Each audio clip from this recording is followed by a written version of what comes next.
I was wondering, how do you know if the helpless person demands or requests are genuine requests, or are they just demands to fill the lack of their emotional disconnect?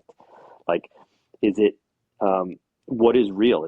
Is there like demand? Like they'll say it as a demand, like you need to make the egg scenario. You need to make Right. my eggs this way because I really like them, and you genuinely like I really like my eggs this way, or is it I want to control this situation and I want to see that you're going to do what I tell you to do That's because it. that's That's going to it. fill That's it you right know there, it's Jim. kind of like Yeah. and how does someone a helper be like, okay, this is a real genuine thing I can approach No, you because just said it. Listen, you started to answer the question in what you just said, right? If you go back just okay. like 6 seconds, you said like, I think you used the word control. I think that word just came up, Hmm. right?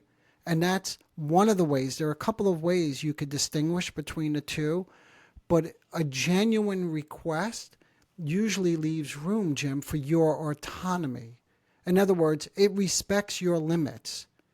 So it may sound something like, just think of any request. Like I gave this example also in those episodes where a friend calls late at night and they need to talk to you like right away.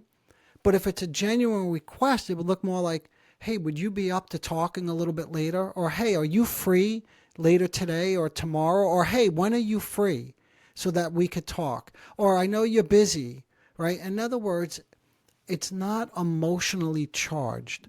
So, Jim, if what's coming at you with a request elicits a feeling in you, again, trust your feeling. It goes back to what we were talking about earlier when I said your feelings are valuable, remember?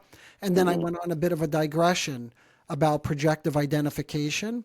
Right. But if you get a feeling, Jim, inside of you that you're being pressured, most likely the request is not about the request. Again, an egg is not always an egg, okay? Hmm. Right? Right, right, right. So that's one way to tell the difference.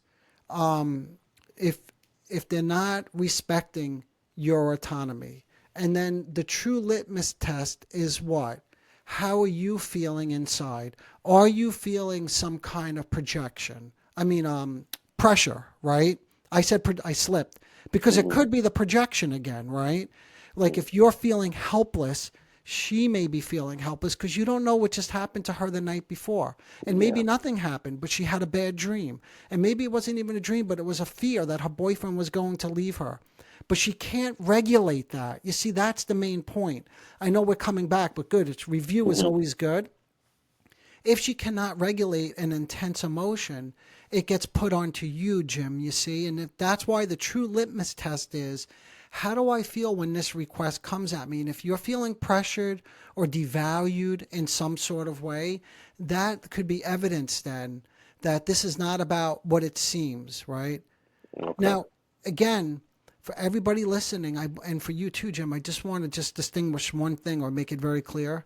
When your daughter does this or anybody does this to you, this is not an intentional, malicious attack on you, okay?